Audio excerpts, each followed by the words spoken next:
Selamat datang di channel kami, jangan lupa like dan subscribe channel di bawah ini.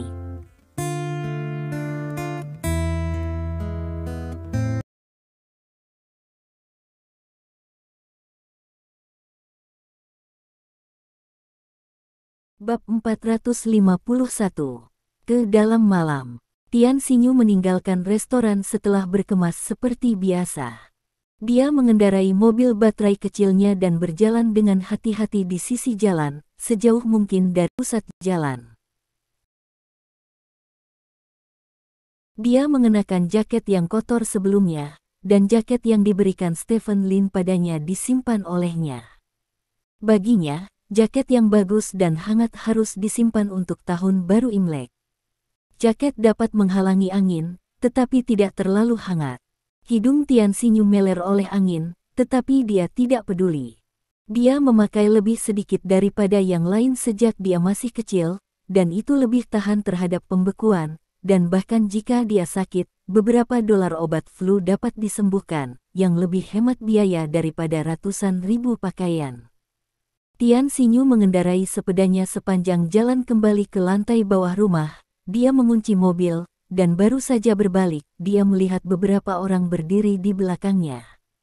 Orang-orang ini mengenakan jaket dan topeng di wajah mereka, sehingga mereka tidak bisa melihat dengan jelas. Tian Xinyu terkejut, dan buru-buru menundukkan kepalanya dan berjalan ke samping, mencoba menghindari orang-orang ini, tetapi tiba-tiba, orang-orang ini memindahkan langkah mereka dan berdiri di depannya. "Apakah kamu kepala koki restoran Sismail?" tanya orang pertama. Ya. Tian Xinyu mengangguk. "Oh, kalau begitu izinkan saya memberitahu Anda, jangan pergi bekerja mulai besok," kata kepala sekolah. "Kenapa?" Tian Xinyu bertanya dengan curiga. "Jika kamu tidak pergi, jangan pergi." Pemimpin itu berkata dengan dingin, "Selama kamu berani pergi, aku akan memukulmu. Aku tahu kamu belum lulus kuliah, asalkan kamu berani pergi bekerja besok, saya akan mengikuti Anda di rumah Anda setiap hari. Sekolah Anda menghalangi Anda, mengerti?" Petik 2. Tian Xinyu gemetar gugup dan tidak berani berbicara.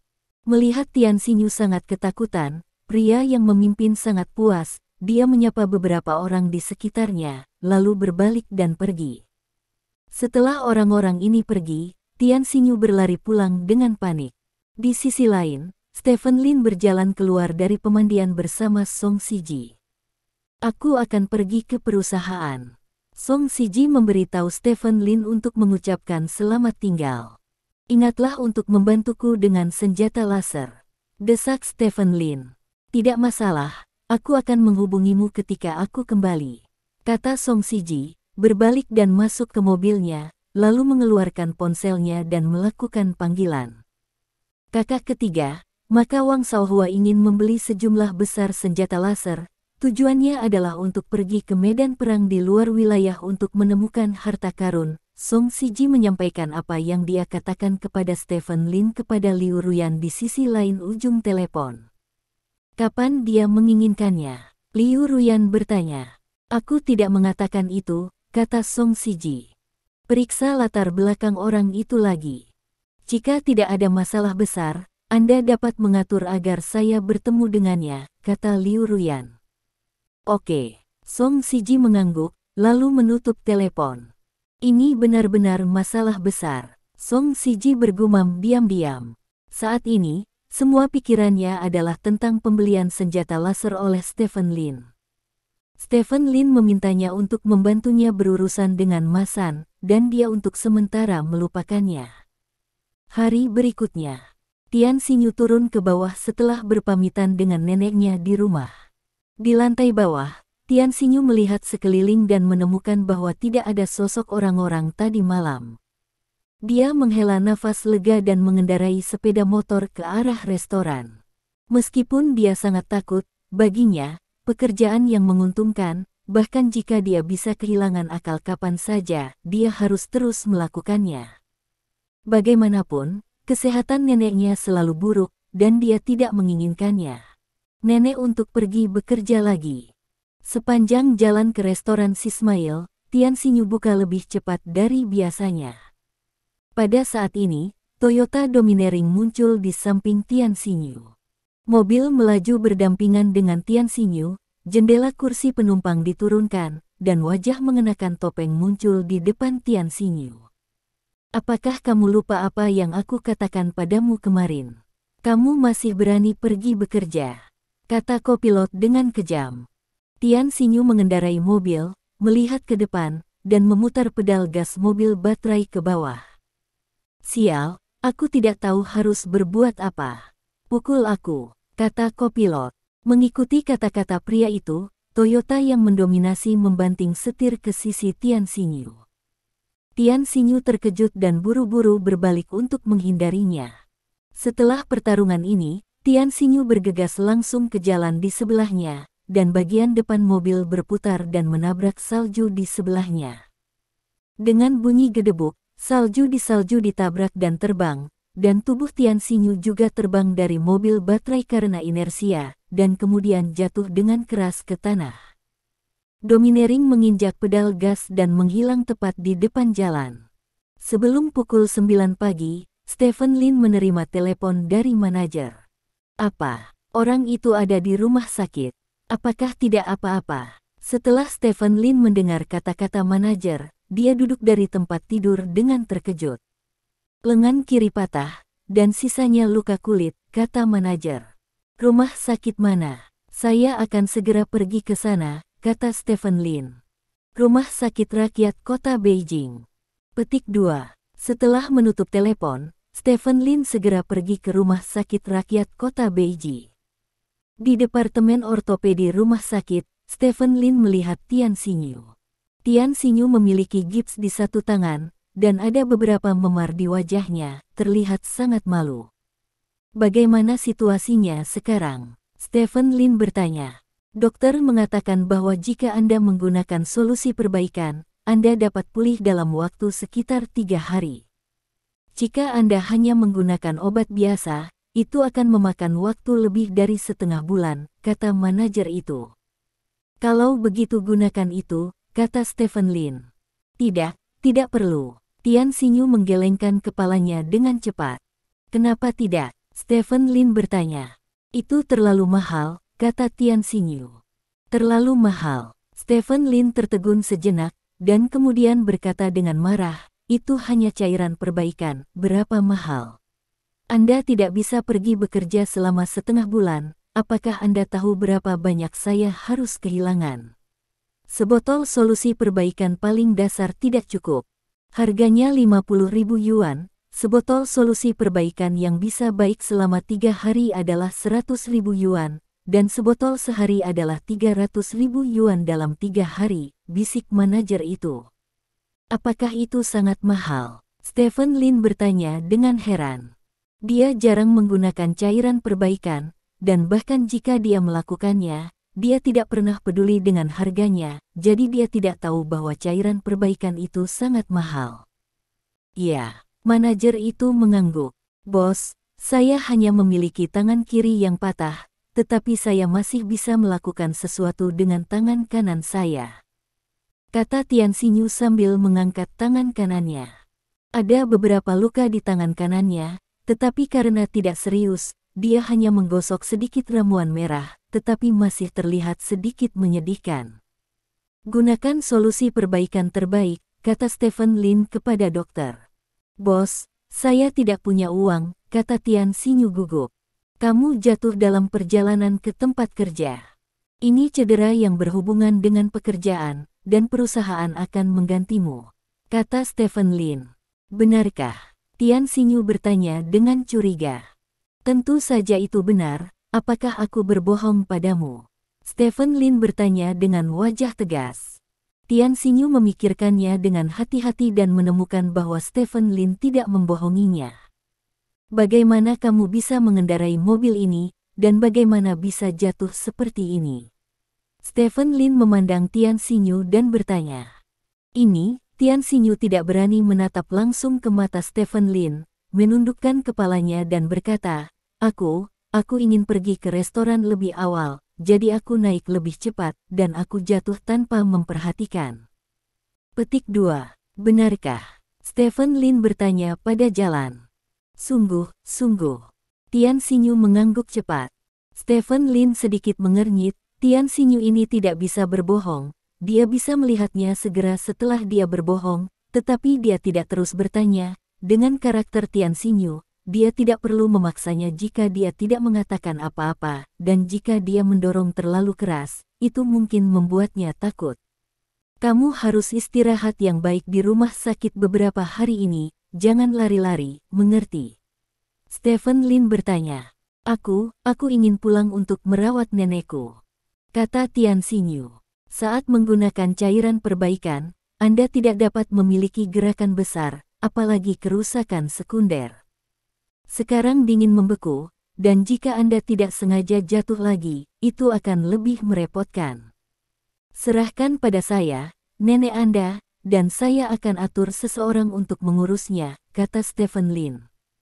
Tian Xinyu masih ingin bertarung, tetapi manajer di samping berkata, Xinyu, bos benar, Anda harus tinggal di rumah sakit jika Anda terluka, jangan pergi kemanapun, dan Anda akan dipulangkan sembuh. Petik 2. Oke, Tian Xinyu akhirnya setuju. Hanya 3 hari, segera.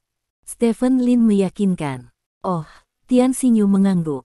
Aku akan mengatur seseorang untuk merawat nenekmu, jadi kamu tidak perlu khawatir tentang itu, kata Stephen Lin. Tian Xinyu melirik Stephen Lin dengan heran, dia tidak menyangka Stephen Lin masih bisa mengingat neneknya. Terima kasih bos, kata Tian Xinyu.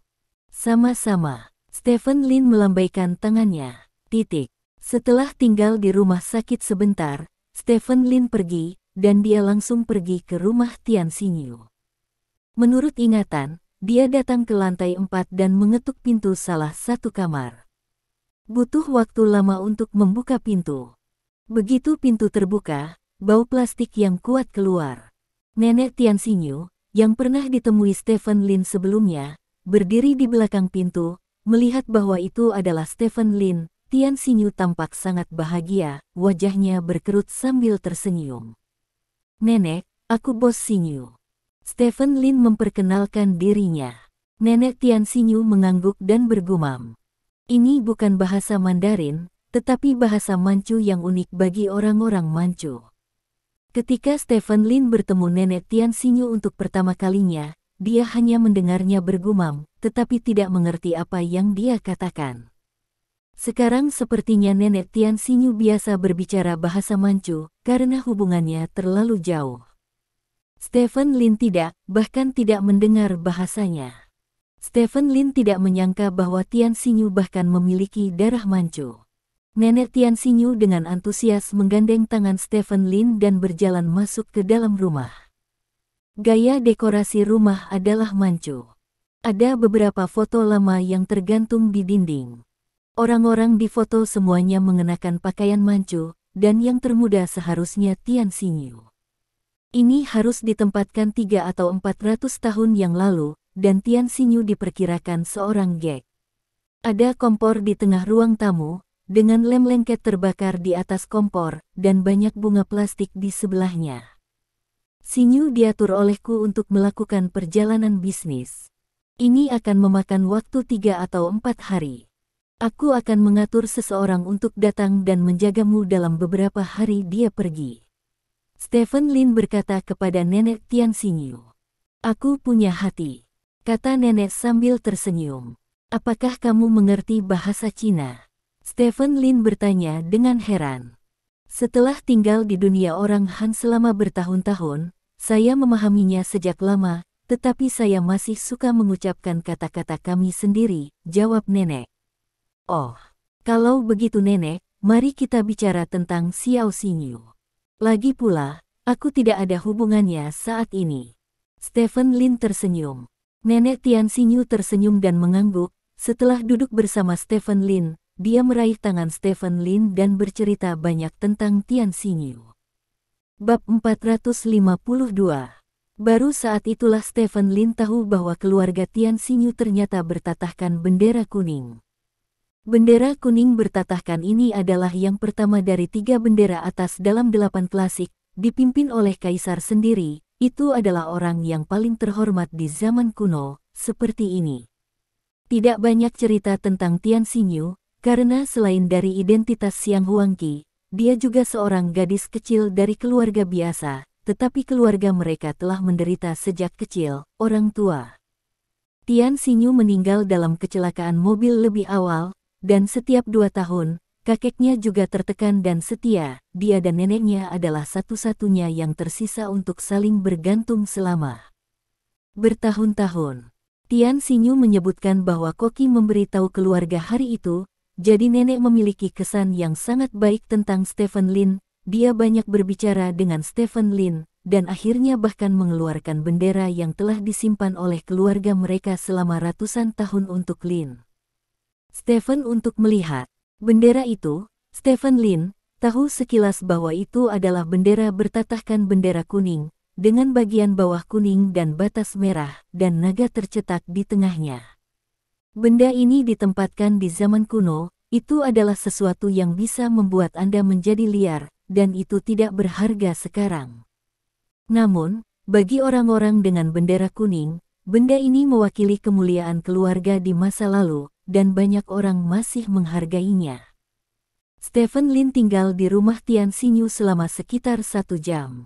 Selama periode ini, Stephen Lin meminta manajer untuk mengirim banyak kebutuhan hidup, dan juga meminta manajer untuk mengatur 2 pelayan secara bergiliran mengurus kehidupan sehari-hari orang tua.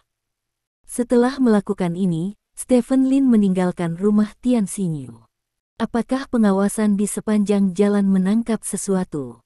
Stephen Lin bertanya dengan acuh tak acuh, duduk di belakang mobil. Ya. Elang hitam di kopilot mengangguk, saya baru saja memeriksa banyak kamera pengintai di sepanjang jalan dan menemukan video pada saat kejadian. Dalam video tersebut, sebuah Toyota Domineering mengikuti sisi Tian Xinyu dan tampak untuk memberitahu Tian Xinyu sesuatu. Setelah itu, Toyota Domineering tiba-tiba berubah arah, dan Tian Xinyu mengikuti, lalu menabrak salju. Petik 2. Apakah Anda sudah menemukan pemilik Toyota Domineering? Stephen Lin bertanya. Masih diselidiki, kata Black Hawk. Cepatlah. Stephen Lin berkata dengan wajah tanpa ekspresi, Tian Xinyu adalah orang penting dalam operasiku. Jika dia mulai mengganggu tindakanku, dia harus dihukum berat. Sisi lain. Di dalam dapur restoran Madeleine, koki mereka sudah diurus oleh kami, dan seharusnya tidak lama sebelum mereka melompat-lompat, kata Masan bangga. Ini belum berakhir, ini tidak akan menyelesaikan kebencian di hatiku. Fang Hong berkata dengan wajah gelap. Oh, apa kau punya trik lain? Tanya Masan penasaran. Tunggu, Sismail Restoran akan segera menjadi terkenal. Fang Hong berkata dengan dingin. Haha, kalau begitu aku akan menunggu dan melihat. Masan tertawa. Restoran Sismail. Meskipun Tian Xinyu terluka dan dirawat di rumah sakit, restoran Sismail masih beroperasi seperti biasa. Koki di restoran semuanya adalah koki veteran, dan bukan masalah besar untuk membiarkan mereka bertahan selama beberapa hari sampai Tian Xinyu kembali. Masih ada banyak orang di restoran, meskipun Fang Hong mencuri banyak pelanggan, mengandalkan reputasinya yang besar. Restoran Sismail masih menerima banyak panggilan reservasi dan pelanggan setiap hari. Sore hari di hari yang sama, sebuah video kecil terkait restoran Sismail tiba-tiba muncul di platform Douyin. Konten video kecil itu mengejutkan banyak orang. Dalam video tersebut, seorang koki meludah ke dalam panci saat memasak. Begitu video ini keluar, seluruh kota Beijing langsung meledak. Sebagai satu-satunya restoran di kota Beijing dengan 3 mutiara hitam dan 3 berlian, restoran Sismail memiliki koki yang meludah ke dalam panci, yang mengejutkan. Sudah banyak yang makan di Sismail, apalagi beberapa orang terkenal, tidak ada yang tahu siapa hidangan yang ditambahkan oleh koki itu berakhir di atas meja. Apakah meludah hanya sekali, atau selalu ada? Banyak orang yang pergi ke Sismail untuk makan malam hanya merasa mual, dan banyak orang menelepon restoran Sismail untuk menanyakan apa yang sedang terjadi. Krisis terbesar Sismail sejak pendirian toko baru saja muncul. Hanya pada saat inilah restoran tahu apa yang terjadi saat memanggil Stephen Lin. Pihak lain mencari pria yang meludah di dapur belakang menurut video. Ternyata koki yang meludah adalah seorang magang yang baru bergabung dengan restoran Sismail setengah tahun yang lalu, dan ketika restoran mulai mencari orang ini, orang itu telah menghilang. Ketika Stephen Lin tiba di restoran Sismail, pintu restoran sudah disegel. Departemen Pengawasan Pasar datang ke restoran untuk pertama kalinya dan menyegel seluruh restoran. Semua staf restoran diusir dari restoran, dan semua orang berdiri di pintu, tampak cemas. Selain staf restoran, banyak warga kota Beijing juga datang untuk menonton orang-orang ini memarahi beberapa kata dari waktu ke waktu, yang membuat staf restoran sangat tidak nyaman. Stephen Lin berjalan melewati kerumunan dan berjalan ke staf restoran. Begitu staf melihat Stephen Lin, hati mereka yang panik tiba-tiba menjadi tenang. Meskipun Stephen Lin mengambil alih restoran belum lama ini, semua orang percaya bahwa dia mampu menyelesaikan masalah ini. Apa yang terjadi, Chen Tua? Stephen Lin bertanya kepada manajer sambil menatapnya. Saya menemukan bahwa itu adalah seorang magang bernama Zhang Heng yang meludahkan air liur. Itu terjadi di pagi hari, tetapi sangat aneh. Air liur yang diludahkan di pagi hari diposting di sore hari. Video itu ditangkap oleh pengawasan kami. Seseorang setelah memasuki ruang pemantauan, kami menyalin video pagi kami. Setelah menonton video, kami semua setuju bahwa Zhang Heng sengaja meludahi kamera, dan sepertinya dia mencoba menjebak kami, kata manajer itu dengan suara yang dalam. Di mana regulator pasar? Stephen Lin bertanya. Mereka sudah mengambil sampel dan pergi, kata manajer. Di mana Zhang Heng itu? Stephen Lin bertanya. Dia tidak datang pada sore hari, dia seharusnya melarikan diri. Saya menduga orang ini mungkin telah disuap untuk menjebak kita dengan sengaja, kata manajer itu. Jika Anda tidak dapat menangkap siapapun, kecurigaan apapun tidak ada artinya. Beritahu semua orang tentang hal itu dan kembali. Jangan berdebat dengan orang sekarang. Bicara lebih banyak dan buat kesalahan. Anda bisa memberitahu pihak berwenang tentang kecurigaan Anda. Adapun sisanya, serahkan padaku, kata Stephen Lin. Ya, manajer itu mengangguk. Stephen Lin mengangkat telepon dan berjalan ke samping, memanggil Song Siji, dan mengatakan sesuatu dengan singkat. Meludah. Ini pasti sengaja mempermainkanmu, kata Song Siji bersemangat. Saya menduga itu adalah kelompok orang yang sama yang datang ke restoran kami untuk membuat masalah sebelumnya, dan hari ini kepala koki restoran saya diikuti oleh seseorang dan mengalami kecelakaan mobil, yang juga harus terkait dengan orang-orang ini. Stephen Lin berkata, "Hei, Firaun, katamu otakku, kemarin aku mengguruimu untuk menghubungi senjata laser, dan lupa hal lain yang kamu minta aku lakukan. Aku benar-benar minta maaf, Firaun, aku akan memeriksa orang-orang itu untukmu." 1 jam, Song Siji berkata dengan nada meminta maaf. Lao Song, alasan mengapa saya meminta Anda untuk hal seperti itu adalah karena saya tidak ingin melakukan apapun di wilayah bos Anda, jadi saya mengatakan tadi malam bahwa saya harap Anda dapat membantu saya menghadapinya. Jika Anda tidak bisa menangani masalah ini, maka Anda hanya bisa saya yang akan menanganinya sendiri, dan Anda tidak bisa menyalahkan saya jika Anda menyinggung bos Anda. Stephen Lin berkata dengan suara yang dalam. Aku tahu maksudmu, jangan khawatir, itu terserah padaku. Aku pasti akan membantumu menyelesaikannya. Song Siji berjanji. Plat nomor dominan Toyota adalah XXXXX, kata Stephen Lin. Mengerti. Song Siji menutup telepon, dan kemudian segera memanggil bawahannya untuk memulai penyelidikan. Di sisi lain, Masan dan yang lainnya sedang memijat di clubhouse. Haha, itu Fang Hong yang tahu cara bermain, dan dia benar-benar membuat trik seperti meludah. Sekarang Sismail benar-benar brengsek, haha. Masa tertawa. Bos, Saya mendengar orang mengatakan bahwa Bos Ismail tahu banyak orang terkenal. Mari kita jadikan kepala kokinya, apakah kita ingin menghindari pusat perhatian?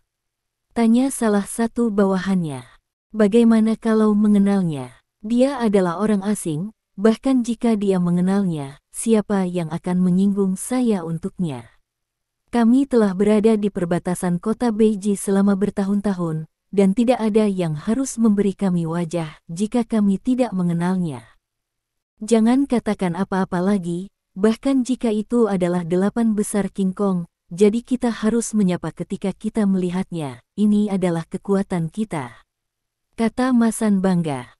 Itu benar, badai macam apa yang bisa dilakukan orang asing di tempat kita. Orang-orang di sekitarnya mengangguk. Pada saat ini, pintu kotak itu tiba-tiba terbuka. Seorang pria kuat berjalan masuk dari pintu. Masan layak menjadi bajingan tua di arena. Pertama kali pintu diketuk terbuka, dia bergegas menuju jendela, lalu berbalik dan keluar dari jendela. Begitu dia keluar dari jendela, Masan dihadang oleh seseorang. Masan, kakak Song ingin bertemu denganmu, kata seorang pria berwajah hitam dengan gigi bergerigi. Kakak Song melihatku. Masan tertegun sejenak. Satu-satunya orang yang bisa memanggil kakak Song di kota Beiji adalah Song Siji dari 8 raja. Apa yang saudara Song lihat saya lakukan? Masan bertanya. Kamu akan tahu kapan kamu pergi. Pria bergigi tegap itu berkata dengan lambaian tangannya. Beberapa orang di sekitar bergegas dan meraih Masan. Tidak lama kemudian, Masan dikirim ke Song Siji. Kakak Song, beritahu aku, dan kamu secara khusus meminta seseorang untuk memintaku melakukan sesuatu. Masan berkata sambil tersenyum ketika melihat Song Siji. Toyota mendominasi dengan plat nomor XXXX adalah mobil sewaanmu, kan? Song Siji bertanya dengan kosong, berdiri di depan Masan. Mendengar ini, hati Masan bergetar dan berkata, mobil ini memang dari perusahaan rental saya, tetapi itu disewakan kemarin. Petik 2. Disewakan. Apakah kamu pikir aku menyuruh seseorang membawamu ke sini karena aku ingin mendengar apa yang kamu katakan? Song Siji bertanya dengan cemberut. Kakak Song, apa yang ingin kamu dengar? Masan bertanya. Toyotamu yang sombong, apakah kamu menabrak seseorang? Song Siji bertanya. Tidak, sama sekali tidak, kakak Song, jika aku menabrak seseorang, aku akan dimusnahkan. Kata Masan bersemangat. Aku tidak menabrak siapapun, kan? Song Siji bertanya. Saya tidak tahu itu. Saya tidak terlalu memperhatikan ketika mobil itu melaju di jalan. Masan menggelengkan kepalanya. Oke, aku terlalu malas untuk mengajukan begitu banyak pertanyaan. Setelah beberapa saat, Wang Tua akan datang dan memberitahunya sendiri. Kamu hanya perlu mengingat satu kalimat. Jika kamu tidak ingin mati, ceritakan semua yang kamu tahu. Kata Song Siji dengan wajah gelap. Masan terkejut dan hanya ingin mengatakan sesuatu ketika pintu di sebelahnya terbuka. Stephen Lin masuk dari pintu, dan saat melihat Stephen Lin, kaki Masan langsung melunak. Bab 453. Bertemu lagi. Stephen Lin masuk ke kamar, menatap Masan dan berkata, Kakak Song, kamu, apakah kamu kenal orang ini? Masan bertanya pada Song Siji. Ini saudaraku, kata Song Siji. Apa? Tubuh Masan bergetar hebat, menatap Stephen Lin dengan tak percaya. Musuh di matanya ternyata adalah saudara laki-laki Brother Song, bagaimana mungkin? Bagaimana ini mungkin? Bukan dia dari luar kota, bagaimana mungkin kakak Song, kakakmu? Kata Masan bersemangat. Bisakah kamu menjadi saudara laki-laki Song Sijiku? Apakah Masanmu yang memiliki keputusan akhir? Song Siji bertanya dengan dingin. Tidak, bukan itu maksudku, kakak Song, aku hanya tidak berharap Tuan ini menjadi saudaramu. Tuan, mengapa kamu tidak mengatakan bahwa kakak Song adalah saudaramu sebelumnya? Kami kebanjiran air sebelumnya. Kuil Raja Naga. Masan memandang Stephen Lin dengan datar dan tersenyum. Apa? Siapa saya saudara? Apakah saya masih perlu melapor kepada Anda? Tanya Stephen Lin. Mendengar ini, Masan dengan cepat berkata, tidak, hei, tuan ini, saya tidak tahu Taisan sebelumnya, dan saya menyinggung Anda. Tolong, tuanku, memiliki banyak pengetahuan. Jangan memiliki pengetahuan yang sama dengan saya. Petik 2. Stephen Lin berjalan ke arah kuda. Di depan San, menatap Masan, Masan memiliki senyum menyanjung di wajahnya. Tiba-tiba, Stephen Lin mengangkat kakinya dan menendang perut Masan, langsung menendang Masan hingga berlutut di tanah. Aduh! Masan berteriak dan menutupi perutnya, tubuhnya tertekuk, kepalanya di tanah, terlihat sangat sakit. Stephen Lin mengangkat kakinya beberapa kali lagi dan menendang bawahan Masan ke tanah. Bukankah itu sombong sebelumnya? Stephen Lin mengangkat kakinya, menginjak punggung Masan, dan berkata sambil tersenyum, bukankah aku pergi ke toko untuk membuat masalah, mengapa kamu masih sombong sekarang? Masan gemetar. Tidak berani berbicara. Ajukan pertanyaan, siapapun yang menjawab lebih dulu dapat pergi, kata Stephen Lin. Kamu bilang, kata Masan. Apakah kamu mengucapkan selamat tinggal kepada kepala koki kami? Stephen Lin bertanya. Bawahan Masan menundukkan kepala dan tidak berbicara. Masan berkata dengan suara gemetar, kalau begitu, itu kecelakaan. Petik 2. Kecelakaan. Stephen Lin tersenyum, memandang Song Siji dan berkata, lagu lama, ini karena peti matinya hilang. Jangan menangis. Petik 2. Apa yang kamu inginkan, Wang Tua? Song Siji bertanya. Berjuang, pukul posisi bahagiaku, kata Stephen Lin. Kakak Song, kita semua adalah orang di jalan, lihat ke atas dan lihat, aku melakukan kesalahan, tapi aku mengakuinya, membunuh orang tidak lebih dari mengangguk, jangan pergi terlalu jauh. Masan berkata dengan gigi terkatup. Song Siji sedikit mengangkat alisnya, dan berkata kepada lawannya, hancurkan tendon tangan dan kaki. Petik 2. Beberapa bawahannya bergegas maju, menekan Masan dan yang lainnya, dan kemudian mengeluarkan belati. Kakak Song, aku salah kakak Song, aku akui kakak Song, jangan, Ceritan Masan menggema di ruangan itu. Darah mengalir dari tangan dan kaki Masan. Dengan cara ini, semua anggota tubuhnya patah, dan bahkan jika masa depannya baik, anggota tubuhnya tidak akan rapi. Aku benar-benar berpikir aku orang nomor 1. Song Siji mencibir dan menatap Stephen Lin. Melihat wajah Stephen Lin seperti biasa, Song Siji tersenyum sedikit dan berkata, Firaun, aku tidak berharap kamu cukup tenang. Mengapa tidak tenang? Bukankah itu darah? Stephen Lin tersenyum dan menggelengkan kepalanya, lalu menatap Masan di tanah dan berkata, aku akan mengajukan pertanyaan lain. Petik 2. Masan meratap kesakitan, tetapi melakukannya tidak bicara. Siapa yang memintamu untuk menyusahkan kami? Stephen Lin bertanya. Fang Hong. Masan berkata dengan suara gemetar. Siapa yang mengatur Zhang Heng untuk meludah ke dalam panci toko kita?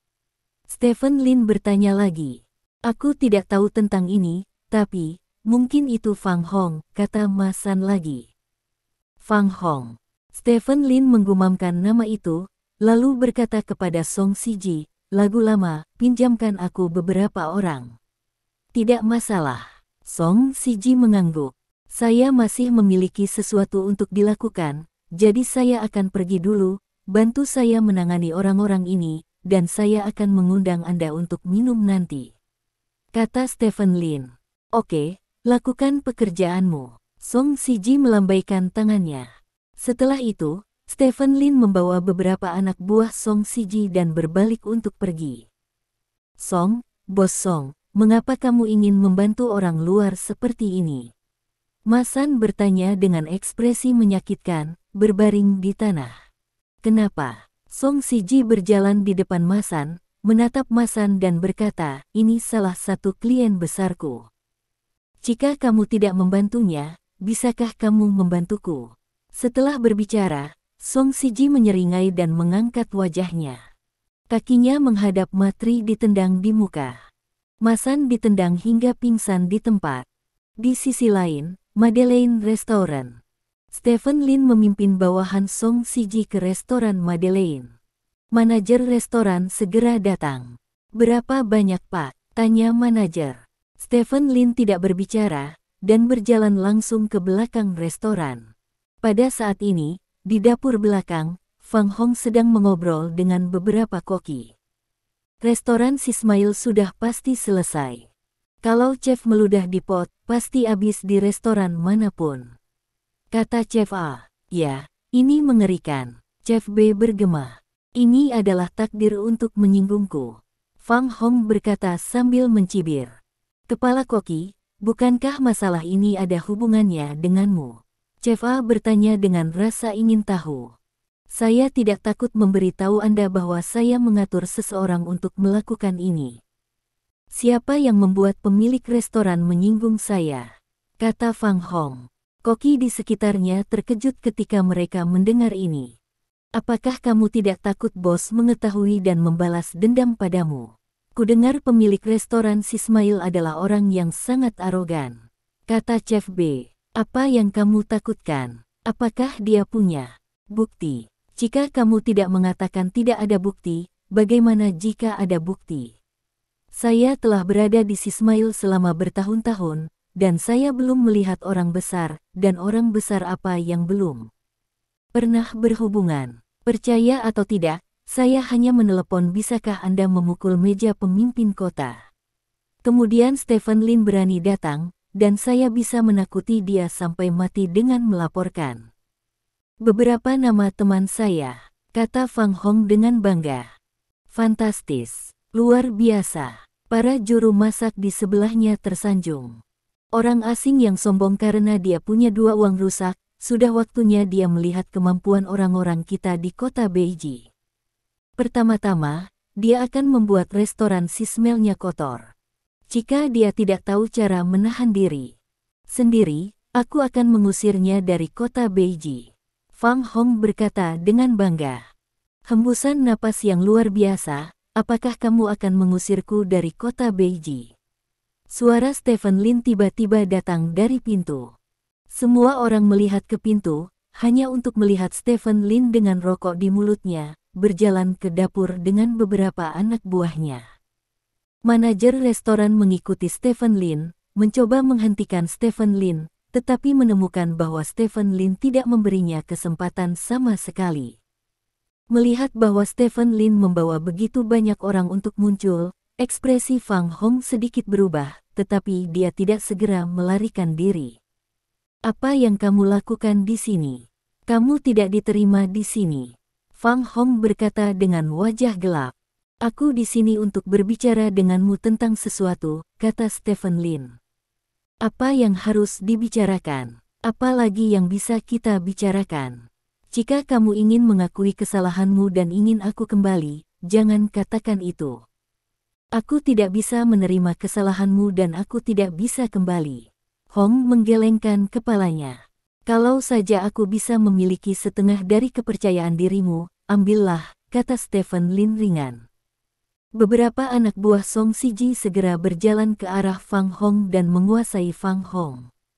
"Apa yang kamu lakukan?" "Saya Fang Hong. Saya kenal Direktur Biro Keamanan Publik, dan saya adalah teman dari saudara Zhao," teriak Fang Hong penuh semangat, memanggil nama-nama yang cukup terkenal di kota Beiji.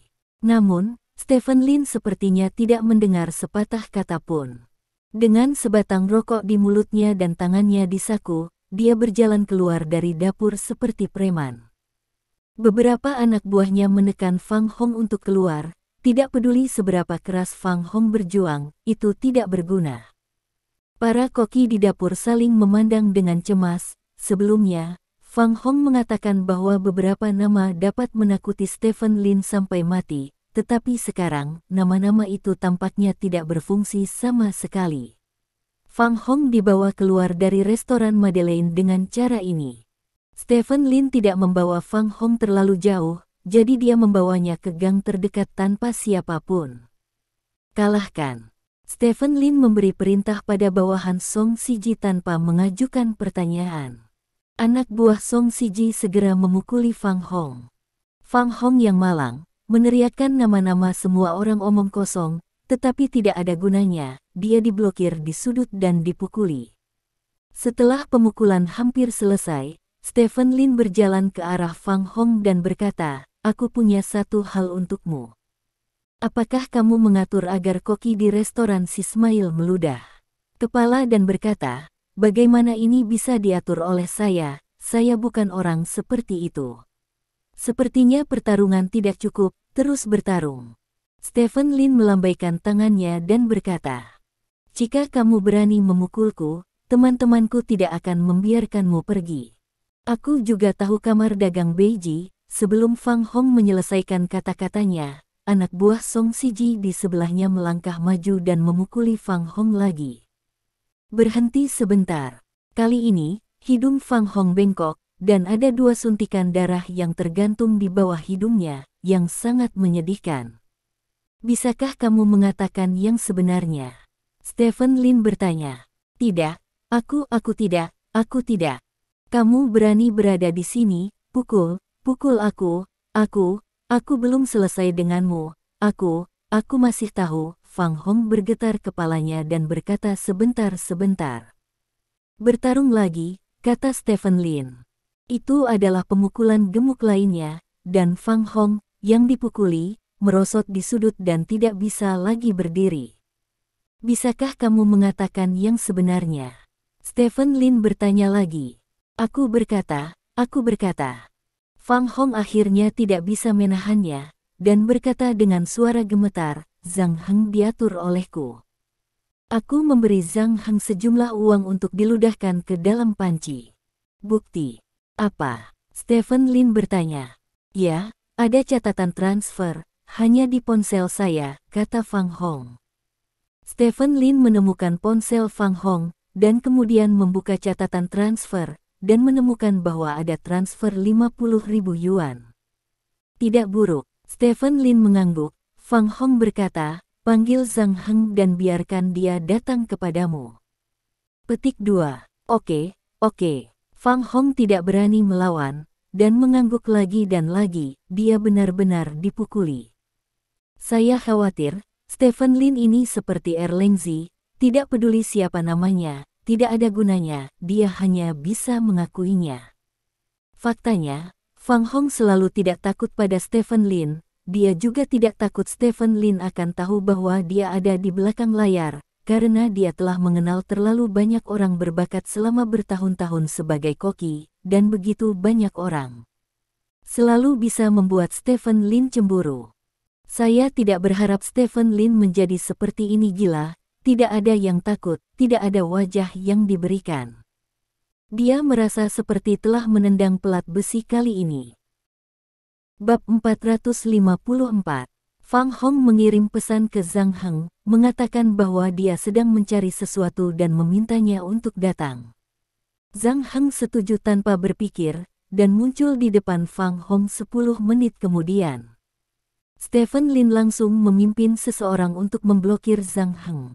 Tak perlu dikatakan, Fang Hong telah mengatakan yang sebenarnya. Zhang Heng hanya bisa mengakui bahwa Fang Hong memerintahkannya untuk meludah ke dalam panci. Stephen Lin meminta orang-orang untuk mengambil video adegan tersebut dan mengunggahnya langsung ke internet. Setelah melakukan ini, Stephen Lin berjalan ke Fang Hong, mengangkat tangannya dan menepuk wajah Fang Hong dan berkata, "Masalah ini tidak begitu mudah untuk dilewati. Saya tidak akan membiarkan Anda memiliki pijakan di seluruh kota Beiji. Anda tidak memiliki yang lain cara untuk pergi kecuali keluar dari kota Beiji." Setelah berbicara, Stephen Lin berbalik dan pergi. "Bajingan, aku pasti akan membuatmu membayar. Siapa kamu untuk membuatku tidak punya tempat untuk berdiri? Kamu juga layak." Fang Hong, yang dipukuli setengah mati, duduk di tanah dan meraung dengan marah. Zhang Heng berdiri di samping, bingung, dia hanya orang kecil, dia hanya membantu Fang Hong dengan uang Fang Hong, dan sekarang Fang Hong dipukuli, dan dia mengaku mengajarinya, lalu dia tidak tahu harus berbuat apa. Berikutnya, setelah Fang Hong meraung, dia mengambil ponselnya dan menelepon seseorang yang dia kenal dengan baik, berharap pihak lain dapat membantunya. Namun, yang mengejutkan Fang Hong, tidak ada yang akan membantunya. Tidak peduli seberapa baik orang-orang sebelumnya, mereka menemukan berbagai alasan untuk mengelak. Fang Hong sedikit tercengang, dia benar-benar tidak mengerti mengapa teman-teman baik ini tidak membantunya saat ini.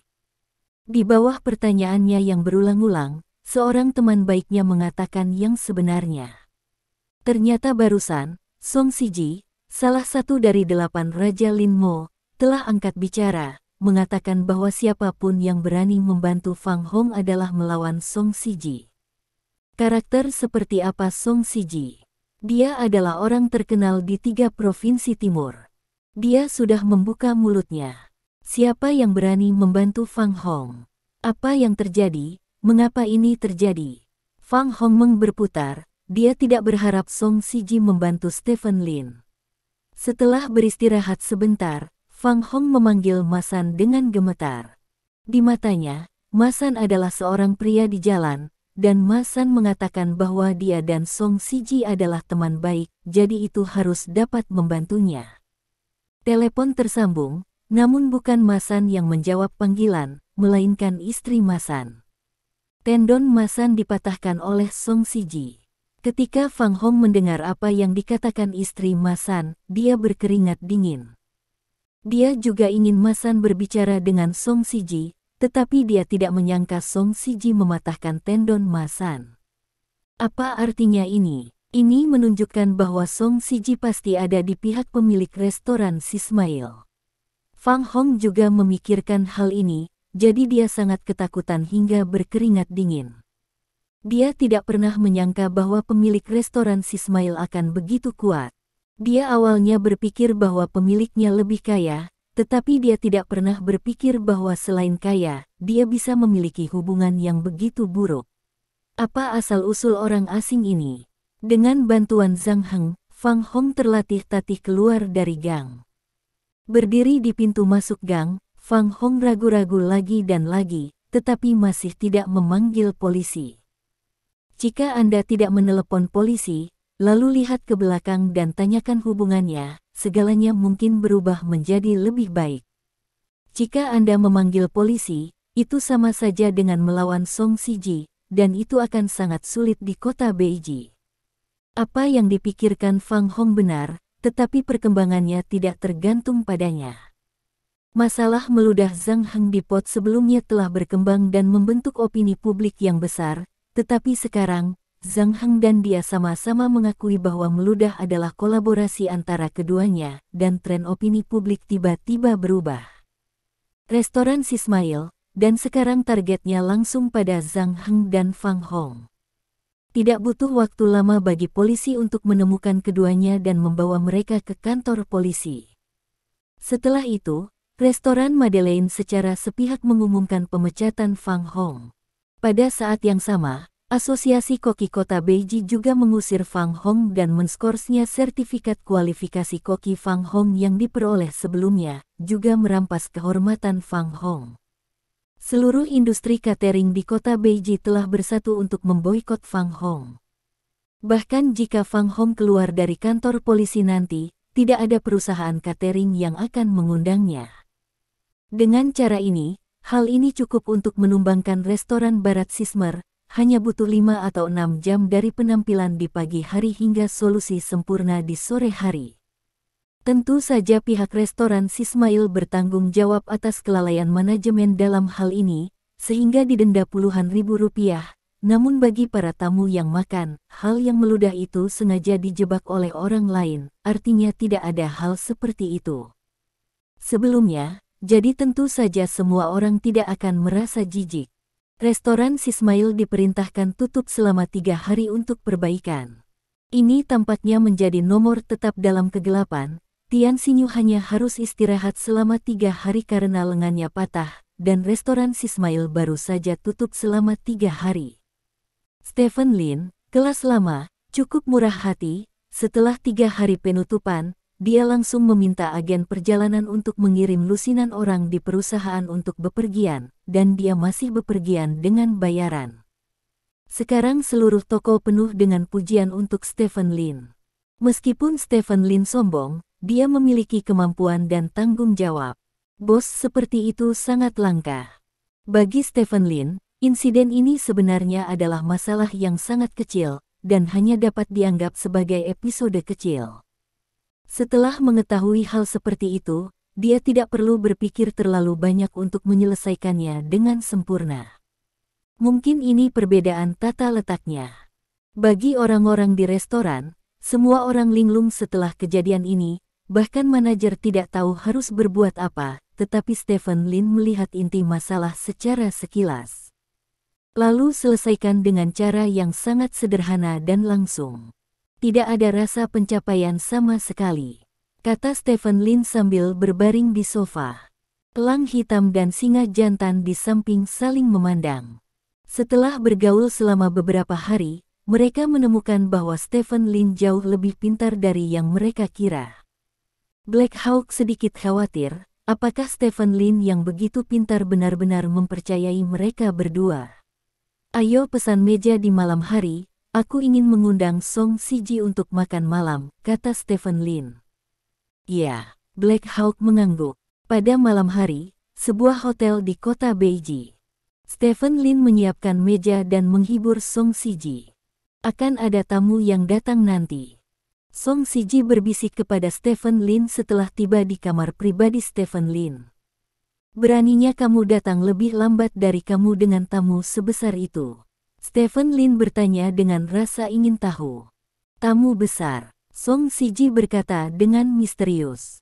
Kalau begitu biarkan dia menambahkan mangkuk dan sumpit, kata Stephen Lin, mengundang pelayan untuk menambahkan sepasang mangkuk dan sumpit. Ayo makan dulu, kita tidak perlu menunggunya, kata Song Siji. Oke, Stephen Lin mengangguk dan makan dan minum bersama Song Siji. Sekitar pukul 9.30 malam, seseorang mendorong pintu kamar pribadi Stephen Lin hingga terbuka. Mengenakan congsam sutra hijau, Liu Ruyan berjalan ke kamar pribadi dengan dua pria kekar.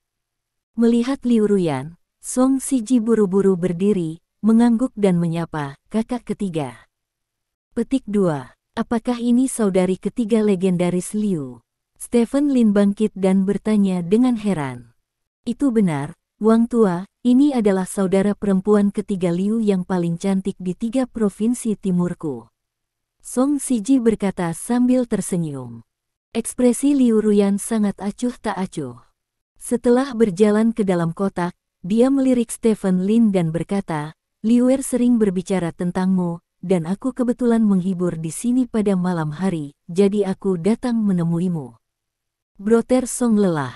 Kakak ketiga, duduk. Kata Stephen Lin, menarik kursi di sampingnya dengan sangat rajin. Liu Ruyan berjalan ke depan kursi dan duduk, memiringkan kaki erlang. Congsam yang dipakainya sangat panjang, tapi belahannya tinggi. Dari sudut pandang Stephen Lin, Anda bisa melihat ujung stoking hitam. Pola di tepi tabung bergaya mawar, yang terlihat sangat seksi. Stephen Lin menjilat bibirnya. Song Siji di samping buru-buru terbatuk. Stephen Lin memandang Song Siji, dan menemukan bahwa Song Siji menatapnya dengan mata peringatan. Stephen Lin tersenyum, duduk, lalu mengambil anggur dan menuangkan segelas Liu Ruyan.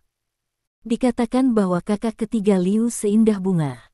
Saya tidak percaya sebelumnya, tetapi sekarang saya melihat orang yang sebenarnya, saya tidak percaya lagi. Kata Stephen Lin. Song Siji, yang baru saja duduk di sampingnya, mau tidak mau menjabat tangannya dan menatap Stephen Lin. Dia benar-benar tidak menyangka bahwa Stephen Lin akan begitu berani mengatakan bahwa Liu Sanji tidak tampan. Orang terakhir yang berkata demikian, rerumputan di kuburan itu tingginya 1 meter. Yah, aku tidak terlihat baik. Liu Ruyan mengangguk tanpa suara. Bukan itu maksudku. Stephen Lin berkata sambil tersenyum, keindahan itu seperti bunga, dan itu menggambarkan penggemar vulgar itu. Dibandingkan dengan hal-hal umum, tidak peduli seberapa cantiknya, itu juga hal yang biasa. Kamu adalah seperti Liu Sanji, tidak ada apa-apa di dunia ini lagi. Hal-hal umum dapat dibandingkan dengan Anda, menggunakan bunga untuk menggambarkan Anda adalah kekotoran batin bagi Anda, di mata saya, Liu Sanji, Anda hanya dapat dijelaskan dalam satu kata, yaitu, wanita ini seharusnya hanya ditemukan di surga, dan itu langka di dunia Bao. Liu Ruyan mengangkat alisnya sedikit, menunjukkan senyum di wajahnya untuk pertama kalinya. Lidah halus, kata Liu Ruyan sambil tersenyum. Senyum ini membuat daya pikat negara. Stephen Lin telah melihat banyak wanita cantik tersenyum, seperti Yao Jing, Gu Feiyan, dan Tian Xinyu, dan senyum Liu Ruyan ini berbeda dari mereka. Senyum Liu Ruyan memiliki jejak agresi di dalamnya, memberi orang sedikit penindasan. Penindasan ini tidak akan membuat orang tidak nyaman, tetapi ada perasaan bahwa Anda ingin berlutut di depannya dan memberinya cambuk. Stephen Lin tidak tahan untuk tidak menjilat bibirnya dan bertanya, "Saudari Liu, bisakah saya menambahkan akun WeChat Anda?" "Saya tidak membutuhkan benda itu." Liu Ruyan menggelengkan kepalanya. Stephen Lin tertegun, masih ada orang yang tidak menggunakan WeChat hari ini. Kakak ketiga hanya menggunakan pesan teks, kata Song Siji. Kalau begitu mari kita tinggalkan nomor telepon. Stephen Lin bertanya. Orang-orang di Jianghu mengatakan bahwa saya adalah Nyonya Bos Lin, beraninya Anda meminta nomor telepon saya. Liu Ruyan memandang Stephen Lin dengan senyum setengah tersenyum.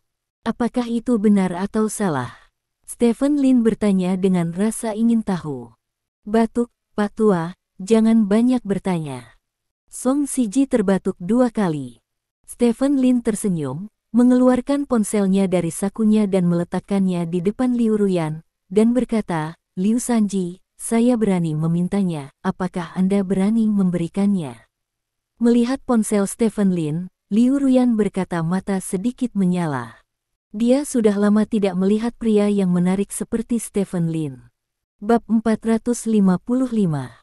Liu Ruyan mengambil ponsel Stephen Lin, lalu memasukkan nomor telepon di ponsel. Setelah itu, Liu Ruyan menyerahkan ponsel itu kepada Stephen Lin dan berkata, "Saya berani memberikannya, apakah Anda berani menyimpannya?" "Apakah kamu tidak berani?" Stephen Lin langsung menekan tombol panggil. Setelah beberapa saat, ponsel Liu Ruyan berdering, dan nada dering ponsel adalah nada dering paling umum dari ponsel Apple. Liu Ruyan mengangkat ujung roknya dan mengeluarkan ponsel dari stokingnya. Adegan ini membuka mata Stephen Lin. Untuk pertama kalinya, dia menemukan bahwa stoking wanita masih dapat digunakan untuk tujuan ini. Wang Shaohua. Liu Ru membaca nama samaran Stephen Lin dicorong dan menyimpan nomornya. Stephen Lin juga menyimpan nomor Liu Ruyan.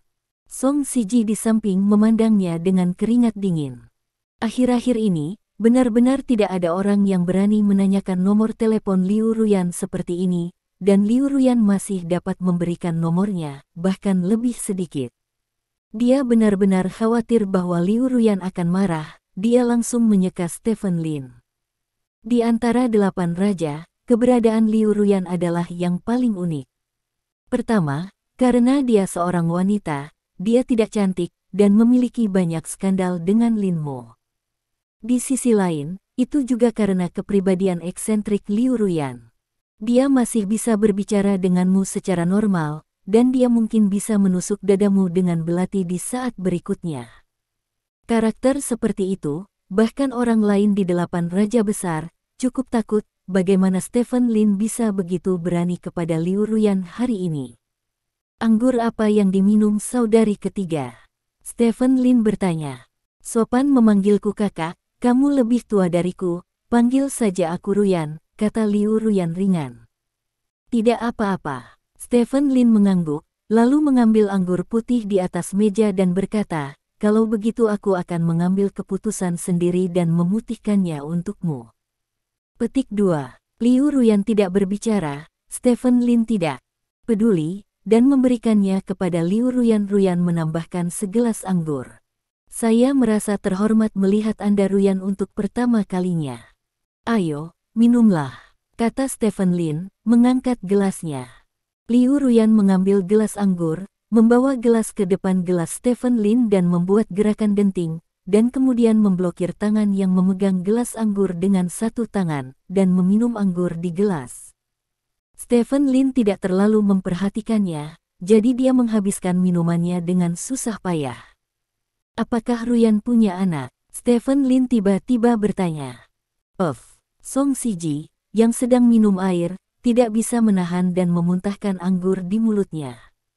Dia telah hidup selama bertahun-tahun, dan ini adalah pertama kalinya seseorang menanyakan pertanyaan ini kepada Liu Ruyan. Pertanyaan ini sebenarnya tidak perlu dikhawatirkan. Orang biasa biasanya akan sangat penasaran ketika mereka melihat seorang wanita berusia 30 tahun seperti Liu Ruyan, tetapi Liu Ruyan bukan orang normal. Di mana saya bisa mengajukan pertanyaan seperti itu kepada Liu Ruyan?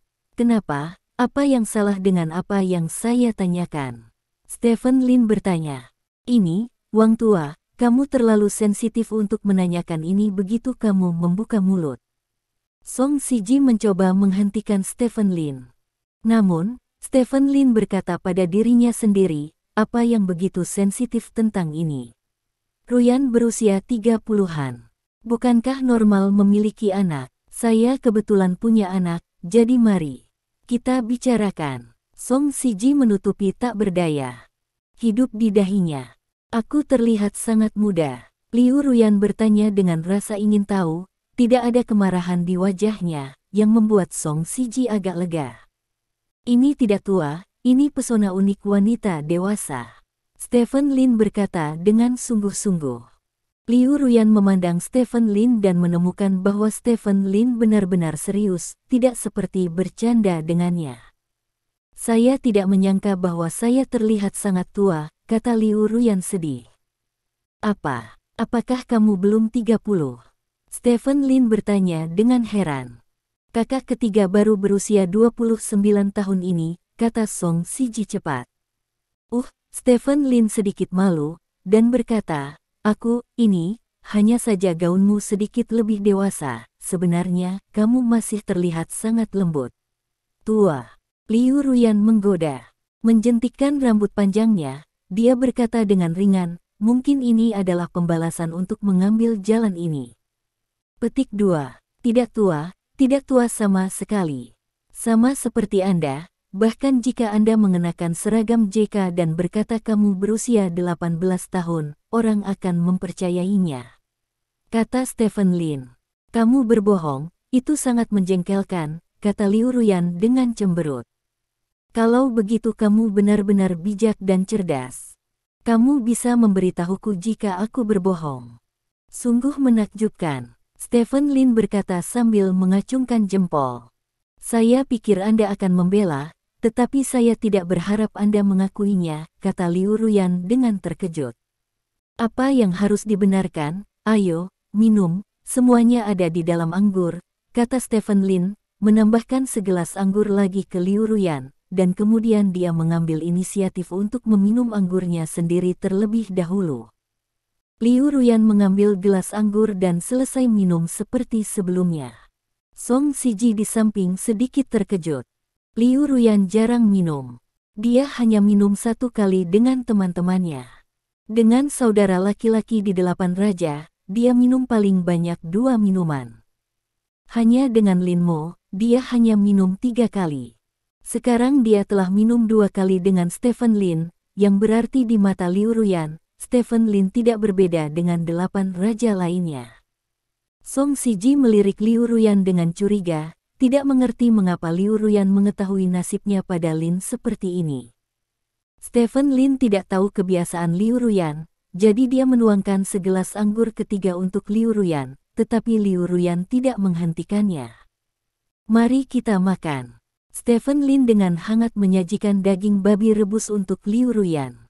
Hal semacam ini mirip dengan racun bagi wanita. Liu Ruyan menggelengkan kepalanya. Buku jari babi rebus, betapa enaknya. Stephen Lin bertanya dengan curiga. Kandungan lemaknya terlalu tinggi, dan mudah menambah berat badan, kata Liu Ruyan. Kamu masih mengendalikan berat badanmu. Kamu memiliki sosok yang bagus. Jika kamu memiliki dada, bokong, dan bokong, maka itu hilang, kata Stephen Lin. Song Siji tidak bisa menahan memutar matanya. Apa artinya memiliki dada dan pantat dan pantat? Apakah Anda pikir Liu Sanji adalah gadis kecil yang duduk di panggung KTV, dan Anda berbicara dengannya seperti ini?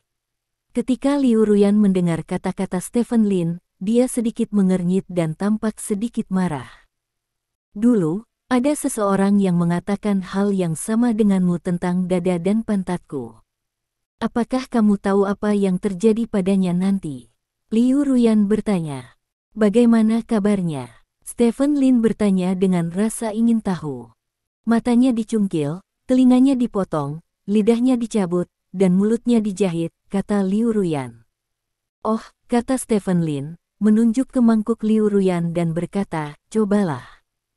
Petik 2. Hah. Liu Ruyan mengangkat alisnya sedikit. Selama kamu makan beberapa suap lagi, kamu tidak akan mulai membual setelah meminum 2 gelas anggur ini, kata Stephen Lin. Liu Ruyan tercengang, dan Song Siji juga tercengang. Beberapa detik kemudian, senyum aneh muncul di wajah Liu Ruyan. Untuk sesaat aku ingin membunuhmu, tetapi kemudian aku berubah pikiran, kata Liu Ruyan. Kamu harus membunuhku dan melihat. Stephen Lin berkata dengan arogan. Liu Ruyan tersenyum sedikit, mengambil anggur di atas meja dan meminumnya sendiri. Stephen Lin dengan cepat mengambil anggur dan meminumnya. Gelas anggur ketiga, Song Siji, yang ada di sampingnya, bergumam pada dirinya sendiri, jalan apa yang diambil Liu Ruyan malam ini? Mengapa Anda minum 3 kali dengan Stephen Lin? Stephen Lin mengambil botol dan ingin menambahkan anggur ke Liu Ruyan. Song Siji, yang ada di sampingnya, dengan cepat berkata, kakak ketiga memiliki maksimal 3 minuman. Jangan minum terlalu banyak. Petik 2. Hanya minum 3 cangkir, itu membosankan. Stephen Lin berkata dengan cemberut. Berhenti minum. Liu Ruyan menggelengkan kepalanya. Song Siji di samping merasa lega, jika Liu Ruyan dan Stephen Lin memiliki cangkir keempat, dia akan gila. Jika kamu ingin minum, datanglah ke rumahku untuk minum nanti, aku punya banyak anggur enak di rumah, kata Liu Ruyan. Kalimat ini membuat mata Song Siji melebar. Liu Ruyan meminta Stephen Lin pergi ke rumah untuk minum. Ini benar-benar neraka. Meskipun saya lebih mendominasi dan lurus, saya tahu berapa banyak yang saya miliki dan seberapa banyak saya dapat meninggalkan Anda di telepon. Mungkin Lin Mo tidak akan melakukannya dengan baik. Jika saya pergi ke rumah Anda, maka saya benar-benar tidak ingin untuk keluar dari kota Beiji hidup-hidup. Stephen Lin tersenyum dan menggelengkan kepalanya, dengan tegas mengakui nasihatnya. Apakah kamu tidak berani? Liu Ruyan bertanya dengan main-main. Jangan berani. Stephen Lin terus menggelengkan kepalanya. Wow. Liu Ruyan menggelengkan kepalanya, sedikit kecewa. Kakak ketiga, mari kita bicara tentang bisnis, kata Song Siji. Bisnis. Liu Ruyan memandang Stephen Lin dan berkata, jika kamu ingin berbicara, pergilah ke rumahku dan bicaralah. Di rumahku, kamu memiliki semua yang kamu inginkan. Petik 2. Setelah berbicara, Liu Ruyan bangkit dan pergi. Stephen Lin tetap di tempatnya, dan Song Siji dengan cepat bangkit untuk mengirim Liu Ruyan pergi. Tidak lama kemudian, Song Siji kembali. Lagu lama, ada apa dengan ini? Kakak ketigamu ingin aku meniduri bosmu. Stephen Lin berkata dengan penuh semangat. Bah, omong kosong apa ini? Bagaimana mungkin saudara perempuan ketigaku menjadi orang seperti itu? Jangan terlalu banyak berpikir, mungkin dia hanya ingin minum dan mengobrol denganmu, kata Song Siji bersemangat. Stephen Lin memandang Song Siji dengan ekspresi aneh. Apa yang kamu lihat? Song Siji bertanya sambil menggosok wajahnya. Apakah kamu percaya dengan apa yang kamu katakan? Stephen Lin bertanya. Ini, Song Siji menggaruk kepalanya dengan malu, dan kemudian berkata, mari kita tutup masalah ini dulu, jangan khawatir, aku akan kembali ke bos. Kakak ketiga bertanggung jawab atas bisnis senjata bos. Jika Anda benar-benar ingin membeli senjata laser dalam jumlah besar dan hanya dapat menemukan saudara perempuan ketiga, saya akan meminta bos untuk menyapa saudara perempuan ketiga. Tanda seru. Bisnis penting. Stephen Lin bertanya dengan heran. Meskipun saudara perempuan ketiga sedikit lebih dingin dan memiliki temperamen yang lebih aneh, dia benar-benar setia kepada bos, dan dia memiliki sedikit hubungan dengan bos, jadi dia mengelola bisnis ini. Song Si-ji menjelaskan. Lalu kenapa aku tidak pergi ke rumahnya untuk duduk di malam hari? Stephen Lin bertanya dengan suara rendah. Jika kamu ingin aku pergi memancing untukmu di sungai Songhua, kamu bisa pergi di malam hari, kata Song Si-ji. Tidak apa-apa. Stephen Lin menggaruk kepalanya karena malu. Setelah makan dan minum, Stephen Lin dan Song Si-ji meninggalkan hotel bersama. Duduk di dalam mobil, Hei Ying mau tidak mau bertanya, apa ini, Sanji Liu, obat apa yang dia jual dalam labunya? Kamu punya urusan untuk mencarinya, dan dia menjual barang-barangmu. Untuk apa ngenat keluar? Siapa yang tahu? Stephen Lin mengangkat bahu, melihat keluar jendela dan berkata, sulit untuk menebak pikiran seorang wanita. Petik 2. Lalu apa yang harus saya lakukan? Black Hawk bertanya. Apa yang harus saya lakukan? Ayo buat salad, kata Stephen Lin, senyum penuh arti muncul di sudut mulutnya. Terima kasih. Sampai jumpa di bab selanjutnya.